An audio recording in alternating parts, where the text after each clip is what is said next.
আসসালামু আলাইকুম ভিউয়ার্স, চলে এলাম বড়লেখা উপজেলার আওতাধীন হাজীগঞ্জ বাজারের গরুর হাটে। আজকে আমি বড়লেখা হাজীগঞ্জ বাজারের কিছু বৈশিষ্ট্য এবং খুঁটিনাটি নিয়ে আলোচনা করব এবং আপনাদের দেখানোর চেষ্টা করব এবং বাজারের আজকের পরিস্থিতি সম্পর্কে অবগত করব এবং আপনারা দেখবেন কিভাবে আমাদের বাজারে ঈদ এখনো আসে নাই, এরপরও বিশাল গরুর বাজার বা হাট বসেছে। এখনো বেলা 4টা বাজে, সন্ধ্যার আগ পর্যন্ত গরু আসতে থাকবে। এই মুহূর্তে এত গরু চলে আসছে, সন্ধ্যার আগ পর্যন্ত, সন্ধ্যার সময় আসলে অনেক ভিড় হবে, গ্যাদারিং হবে। সেজন্য ভাবলাম যে আপনাদের আগাম দেখিয়ে নেই। গরুর বাজার বিশেষ করে বাংলাদেশ, ভারত, পাকিস্তানের মতো দক্ষিণ এশিয়ার দেশগুলিতে একটি গুরুত্বপূর্ণ আর্থ, সামাজিক ও সাংস্কৃতিক দিক। গরুর বাজার কৃষি নির্ভর অর্থনীতি বড় ভূমিকা রাখে।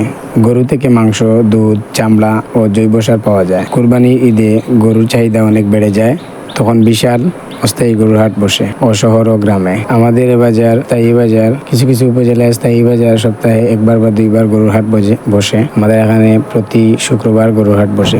গরুর দাম নির্ভর করে গরুর ওজন ও স্বাস্থ্য, জাত, দেশি, ফিজিয়ান, শাহিওয়াল, ব্রাহ্মা ইত্যাদি, বয়স ও লালন পালনের মান, বাজারের চাহিদা ও সরবরাহ। গরুর বাজার একটা চ্যালেঞ্জ ও সমস্যা হচ্ছে দালাল, দাম বৃদ্ধি, ক্রেতা বিক্রেতার ক্ষতি তৈরি করে। পানির অভাবে ছায়া নেই, বজ্র ব্যবস্থাপনার সমস্যা আমাদের এখানে নেই। প্রতারণা, গরুতে ইনজেকশন দিয়ে মোটা করে বিক্রি করে। অনলাইনে প্রতারণা, ই-কমার্স প্ল্যাটফর্মে গরু না দেখা পর্যন্ত ঠকানোর আশঙ্কা রয়েছে। তাই আমরা স্থায়ী বাজারগুলোতে আসবো, দেখে গরু ক্রয় করব। কোভিড-19 সময় থেকে আমাদের দেশে অনলাইনে গরুর হাট জনপ্রিয় হয়ে উঠেছে।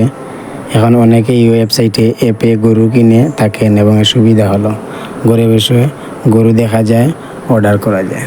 তাই দালালের দৌরাত্ম্য কমানো, গরু মোটা করার ক্ষতিকরণ ইনজেকশন রোধে হাট ব্যবস্থাপনা, সুষ্ঠু পরিকল্পনা, স্বাস্থ্যকর পরিবেশ নিশ্চিত করা একান্ত প্রয়োজন। গরুর বাজার শুধু ব্যবসার জায়গা নয়, এটি আমাদের কৃষি ও সাংস্কৃতিক এক সমৃদ্ধ অধ্যায়। পরিকল্পিত ব্যবস্থাপনা, প্রযুক্তির ব্যবহার এবং সচেতনতা বৃদ্ধির মাধ্যমে এই বাজার আরও উন্নত করা সম্ভব। তাই আসুন আমরা দালাল মুক্ত বাজার গড়ি এবং গরু ক্রয় করার পর রিসিট কাটি, যাতে বাজারের ইজারাদার যাতে না ঠকে এবং হালাল বৈধ পন্থায় গরু কিনি। ভিডিওটি ভালো লাগলে চ্যানেলটি সাবস্ক্রাইব করুন এবং আমাদের পাশে থাকুন। আজ এ পর্যন্তই, ধন্যবাদ সবাই।